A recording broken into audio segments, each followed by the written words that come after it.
lives. Hindi ako tanggap ng nanay mo, Edward.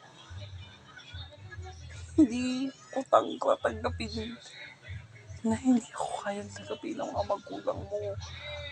Pinakwil ko na sila. Kasi sa lahat na nagiging karelasyon ko, hindi sila napapayag. Hindi sila pumapayag. Sariling desisyon nila lagi ang gusto kong sundin. Lagi na lang yung desisyon nila ang gusto kong sundin. Paano na lang yung desisyon ko? Hindi ko pa iisipin yung desisyon ko bago sila.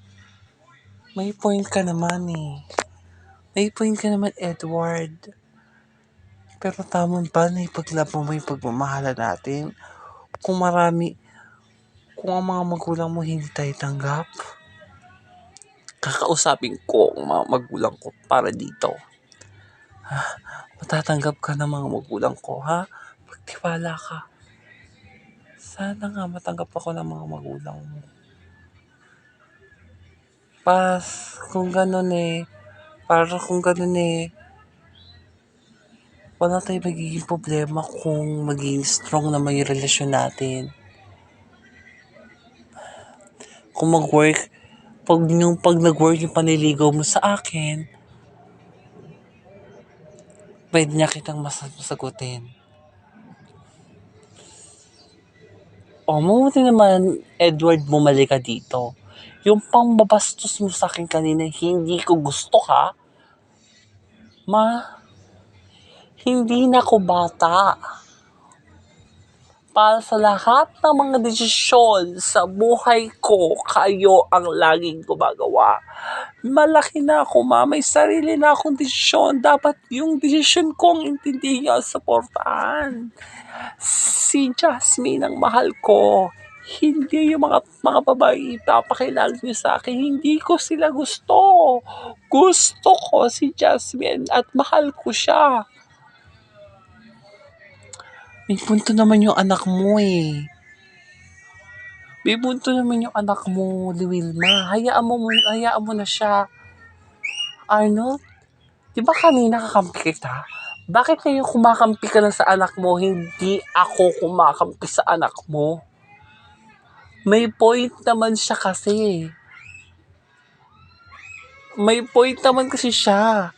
Kaya hindi natin pwedeng baliwalain yung desisyon niya.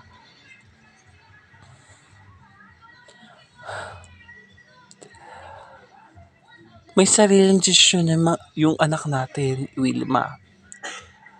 May sariling desisyon ng mga anak natin. Hayaan mo na sila. Malalaki na yung mga anak mo. Hayaan mo na sila sa sarili lang desisyon. Hayaan mo na. Mga akin lang naman kasi, ma. Sana pakinggan mo din yung pakiramdam ko. Kung hindi nyo kayang tanggapin si Jasmine para maging girlfriend ko, sana suportahan nyo. Kasi anak nyo ako eh. Sana maintindihan nyo yung desisyon na ginawa ko para sa sarili ko. Panahon na para tumayo ako sa sarili pa ako. At yung desisyon ko naman sa sarili ko ang mas uutupakin ko. Kasi tapos na ako sa desisyon ninyo, Ayoko nang makinig. Ayoko na kayo ang nagdedesisyon para sa buhay ko. Dapat ako ang nagdedesisyon sa buhay ko dahil ako ang gumagawa ng sarili kong buhay. Kasi akin to. Sana maintindihan mo, ma. Anak, naintindihan naman kita eh. Ang point ko lang dito, kasi mahirap si Jasmine. Hindi ganun tao si Jasmine, ma, kung sa ibang babae dyan. Hindi ganun tao si Jasmine. Mabait si Jasmine, ma. Napakabait ni Jasmine. Hindi mo ba alam? Sige na. Mabait na kung mabait yung Jasmine yan. Pero sana maisip mo, ha? Sana maisip mo anak ang kamalian ng ginawa mo. Mali? Kahit kailanman hindi ako nagkamali. Napiliin yung desisyon ko para sa sarili ko. Hindi yung pinapakailaman yung desisyon na meron ako. Edward! Edward! Wilma, tumigil ka na kasi. Tama naman yung anak mo eh. Huwag mong pangunahan yung desisyon sa buhay ng anak mo. Matatanda na yung mga anak natin. Hayaan mo na sila sa sarili ng desisyon. Yan kasi ang ayaw ko sa'yo sa ugali mo eh. Kaya ang mga anak natin lumalayo sa atin kasi dyan sa ugali mong nangingialam na may buhay sa mga anak mo. Imbis suportahan mo ang kaligayahan ng mga anak mo, sinisira mo dahil dyan sa magiging selfish mo. Dahil sarili mo lang iniisip mo, hindi yung mga kapakanan ng mga anak mo. Sana naman maintindihan mo yun. Mga anak mo yun. Ha? Mga anak mo yun, Arnold. Mga anak mo. Sana maintindihan mo at maunawaan mo.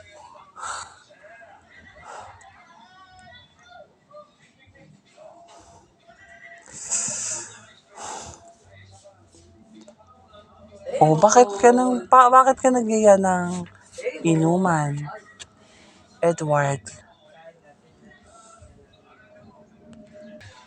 Bakit Edward nagyaya ka bigla-bigla ng inuman?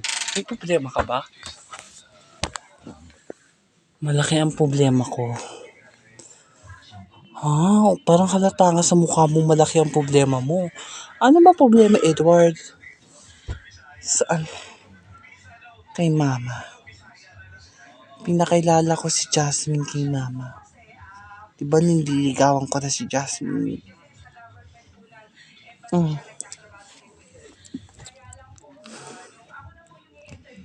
Pinahiya niya si Jasmine sa harap ko. Ha? Grabe naman si tita. Kung ano-anong masasakit ng salita ang ginawa niya kay Jasmine. Grabe naman si tita. Ano ba nangyari? Anong ginawa mo? Anong ginawa ko? Kinausap ko sila na mali na lahat ng bagay pinapakailaman yung buhay ko. May sarili na kaming desisyon eh. Ba't na kailangan pakialaman pa? Tama ka naman. May sarili na tayo mga buhay. Pero, parang nag-aalalang ata si tita. Si tita sa'yo. Nag-aalala? Hindi yung pag-aalala. Pangingialam yun ng buhay. Kasi simula bata pa ako, desisyon niya sa buhay ko ang nasusunod. Ngayong malaki na ako, desisyon ko naman ang dapat kong unahin, hindi sa kanya. Dahil lagi na lang yung desisyon niya ang pangungunahan. Wait lang, hindi mo ko kaaway dito, Edward, ha? Magkakampi tayo dito, hindi mo ko kaaway, okay? Hindi mo ko kaaway, Edward. Wag mo ko pagtataasan ng boses, okay? Kumalma ka, pag-usapan natin to. Pero, nung yung mga narinig ni Jasmine sa nanay mo, ano naramdaman ni Jasmine, Edward? Nasaktan siya. Nasaktan si Jasmine. Dinamdam niya yung mga sinabi ni Mama sa kanya. Pero ipinawala na ko sa kanya na ipaglalaban ko yung pagmamahal ko sa kanya at patuloy ko pa rin siya nililigawan. Kahit pasukong na siya at pinapatigil niya na ako sa panliligo ko sa kanya, tinaloy ko pa rin at napapayag ko siya na ituloy ko pa yung panliligaw ko sa kanya. Mabuti naman na pumayag pa rin si Jasmine sa kabila ng lahat. May tiwala naman ako, Jasmine eh. Ang wala akong tiwala kay Mama. Alam mo naman, Alam mo naman yun si mama, di ba? Masakit magsalita si mama. Sobrang, sobrang masakit magsalita si mama. Kaya nga eh. Grabe naman yung mama mo kasi. Grabe makapag-judge. At grabe naman din yung pagiging pakailamera niya sa buhay mo.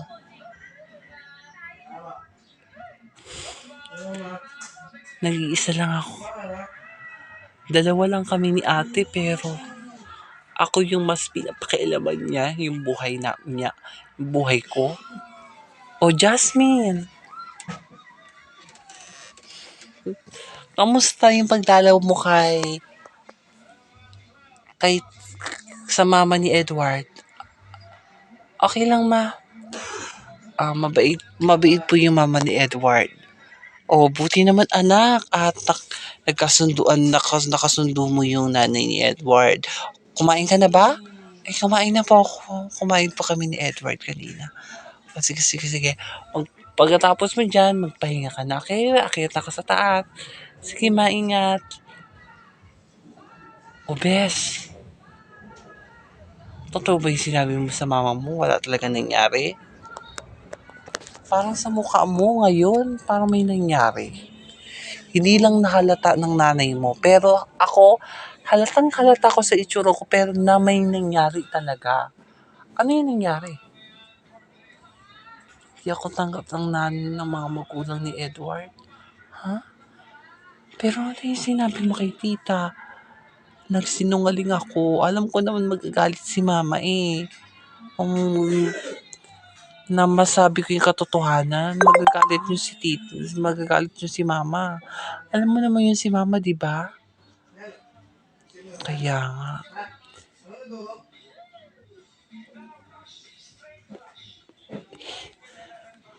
Masakit, masakit magsalita ang mama ni Edward, nanay ni Edward. Saktan ako sa sinabi niya. Hindi daw ako bagay kay Edward dahil pipiraan ko lang daw si Edward. Bes, hindi naman ikaw yung naghabod kay Sir Edward eh. Alam mo naman na si Sir Edward ang nag-alok na magligawan ka. Kaya pumayag ka lang, 'di ba? Hindi ikaw yung lumapit kay Sir Edward. Si Sir Edward mismo yung lumapit sa iyo, kaya ka niligawan. Kaya wag mo dapat sisihin yung sarili mo. 'Di ba? Kasi yung sarili mo, yan yung nagbibigay sa iyo ng tiwala. 'Di ba? Sana maintindihan mo. De, best, ha? Maintindihan mo ang pagmamahal. Kapag naramdaman mo na yan, huwag mo nang papakawalan. Okay? Pag pinakawalan mo kasi yung pagmamahal na yan, okay? Pag pinakawalan mo yan, mahirap na yung ibalik pag pinakawalan mo. Kaya sana maintindihan mo, best, itong mga sinasabi ko sa'yo, okay? Salamat, best, ha? Okay lang, ano ka ba? Magkaibigan tayo, best, kaysa supportan kita sa lahat ng gusto mo. Sasakyan kita. Salamat talaga, best, ha? Ano naman plano mo ngayon, Edward? Tutuloy ko pa rin yung paliligaw ko kay Jasmine. Pero kakausapin ko pa rin si Papa. Kasi parang si Papa kanina pinagtanggal ako kay Mama eh. Si Papa na lang talaga nagtitira na may pagmamahal sa akin. Pero si Mama, parang wala ng pag-asang magbago sa ugali na meron siya. Ewan ko nga ba dyan kay tita kung ano yung ugali meron siya. Bakit ganun ugali niya? Hindi ko alam. Hindi ko alam. By the way, okay, by the way, simulan na natin yung pag-iisip ng konsepto doon sa ating project, okay? Hello, Dahlia. Tita, Tita Wilma, bakit? Free ka ba bukas? Bukas po, tita. Wait, titignan ko pa yung schedule ko. Wala naman po akong gagawin bukas, tita. Pwede ba mo ba ako samahan bukas? Bukas? Sig may sasabihin lang ako may sasabihin ako sa iyo, isang plano. Plano po? Oo, tungkol sa anak ko na si Edward. Chris? Si Edward po? O sige, sige po. Text ko na lang sa'yo yung address saan tayo magkikita, ha? Okay, sige po. Sige po.